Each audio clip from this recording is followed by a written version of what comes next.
नमस्कार। आज के इस वीडियो में हम थर्ड कर्नाटक वॉर या तृतीय कर्नाटक युद्ध के बारे में बात करने वाले हैं, जो कि 1757 से 1763 ईस्वी तक चला। अभी तक हमने प्रथम और द्वितीय कर्नाटक युद्धों के बारे में बात की। तृतीय कर्नाटक युद्ध जो होता है उसमें दो मुख्य सैन्य अफसर आमने सामने होते हैं। एक तो होते हैं आपके कॉम्ट डी लेली, जो कि फ्रांसीसियों की तरफ से लड़ रहे होते हैं, और दूसरे होते हैं सर आयरकुट, जो कि अंग्रेज़ों की तरफ से लड़ रहे होते हैं। तो आज हम इन दोनों के बीच किस तरीके का स्ट्रगल होता है और दोनों कंपनीज किस तरीके से युद्धरत होती हैं उसके बारे में बात करने वाले हैं। यह तृतीय कर्नाटक युद्ध किस वजह से होता है, तो इसका एक अंतर्राष्ट्रीय बैकग्राउंड है। जैसे हमने प्रथम कर्नाटक युद्ध में बात की थी ऑस्ट्रियाई उत्तराधिकार युद्ध के बारे में, उसके कारण के तौर पे।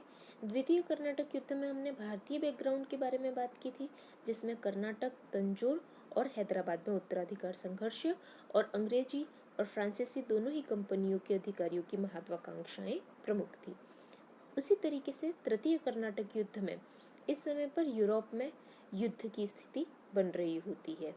1756 में एक वॉर छिड़ता है यूरोप में, जिसे सप्तवर्षीय युद्ध के नाम से जाना जाता है, क्योंकि ये 7 साल तक चलता है, 1756 से 1763 तक। यह इतना महत्वपूर्ण माना जाता है इतिहास में कि इस सप्तवर्षीय युद्ध या 7 ईयर्स वॉर को मिनी वर्ल्ड वॉर या वर्ल्ड वॉर 0 के नाम से भी जाना जाता है।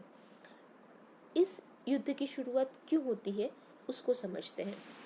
हमने प्रथम कर्नाटक युद्ध के बारे में जब बात की थी तो उसके बैकग्राउंड में हमने ऑस्ट्रियाई उत्तराधिकार युद्ध को समझा था। उस समय पर ऑस्ट्रिया के राजा जो चार्ल्स सिक्स्थ थे, उनकी मृत्यु होती है, और उनकी मृत्यु के बाद उनके उत्तराधिकार पर प्रश्न खड़ा हो जाता है, क्योंकि वो अपनी बेटी मेरिया थेरेसा को ऑस्ट्रिया की महारानी घोषित कर चुके होते हैं। लेकिन मेरिया थेरेसा के उत्तराधिकार को महिला होने के कारण चुनौती दी जाती है, और इसमें फ्रांस और ब्रिटेन दोनों अलग अलग टीम में लड़ते हैं। फ्रांस, प्रशिया ये देश जहां मेरिया थेरेसा के विरुद्ध होते हैं, वहीं ब्रिटेन, डच ये देश मेरिया थेरेसा के पक्ष में होते हैं।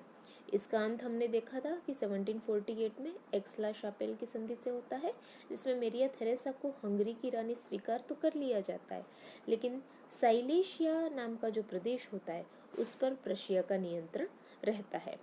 तो इन सब घटनाक्रमों का ही कहीं न कहीं सप्तवर्षीय युद्ध में हाथ है। उसके बारे में आइए हम देखते हैं कि किस तरीके से यह घटनाक्रम सप्तवर्षीय युद्ध से में परिणत होता है। प्रशिया, जिसने साइलेशिया पे अधिकार कर लिया था स्टार्टिंग में फर्स्ट कर्नाटक वॉर में, जिसमें हमने अभी समझा, लेकिन अब ऑस्ट्रिया जो है, ऑस्ट्रिया का जो हैब्सबर्ग साम्राज्य है, वो इस साइलेशिया को प्रशिया से वापस लाने की कोशिश करता है। तो इस वजह से एक युद्ध की स्थिति, एक तनाव की स्थिति बनती है। ब्रिटेन और फ्रांस भी इस युद्ध में शामिल होते हैं।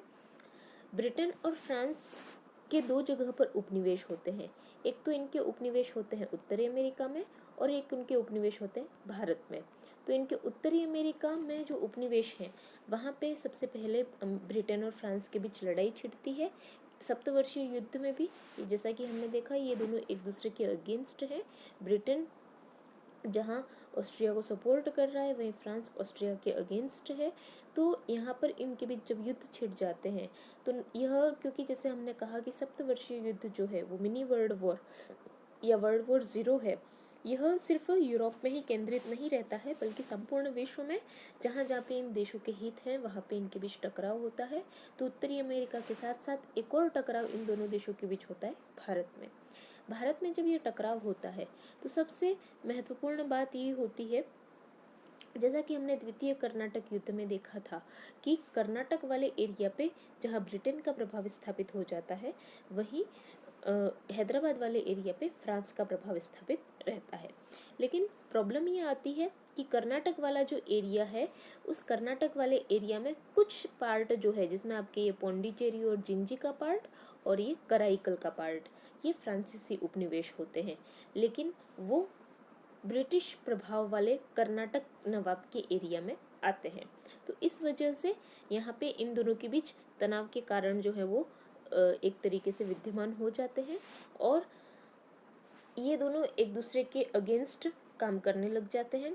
1757 में फ्रांसीसी जो हैं वो त्रिचिनापल्ली पर अधिकार का प्रयास करते हैं लेकिन असफल रहते हैं। तो इसके जवाब में अंग्रेज जो हैं वो चंद्रनगर की जो फ्रांसीसी बस्ती है जो कि स्थित है आपके कलकत्ता में, उस पर अधिकार कर लेते हैं। चंद्रनगर पर अधिकार करने के साथ ही एक तरीके से ये जो आपकी तृतीय कर्नाटक युद्ध है उसकी शुरुआत हो जाती है। अब तृतीय कर्नाटक युद्ध की एक तरीके से ये पूरी पृष्ठभूमि जब बन जाती है तो फ्रांस की जो सरकार है वो भारत में अपने उपनिवेशों की रक्षा के लिए एक नए गवर्नर जनरल की नियुक्ति करती है जिनका नाम है कॉम्ट डी लेली। कॉम्ट डी लेली जो हैं वो भारत पहुंचते हैं। ये पहुंचते हैं फ्रांस से, जब ये निकलते हैं तो पूरे अफ्रीका महाद्वीप का चक्कर लगाते हुए मॉरिशस के तट के पास होकर के ये इंडिया पहुंचते हैं और इनको सैन्य और असैन्य दोनों ही अधिकारों से युक्त गवर्नर जो है वो बनाया जाता है। और इनको जब गवर्नर बनाया जाता है तो इनको दो उद्देश्य दिए जाते हैं, जिसमें पहला उद्देश्य है अंग्रेजों को पूरे भारत से बाहर निकाल देना और दूसरा है भारत में फ्रांसीसी शासन जो है उसमें सुधार करना। तो लेली जैसे ही भारत पहुंचते हैं तृतीय कर्नाटक युद्ध एक तरीके से शुरू हो जाता है। हम देखेंगे कि किस तरीके से लेली के भारत पहुंचने पर फ्रांसीसी कंपनी के द्वारा क्या स्टेप्स उठाए जाते हैं और अंग्रेजी कंपनी उसका किस तरीके से जवाब देती है, इसके बारे में हम अगले वीडियो में चर्चा करेंगे। धन्यवाद।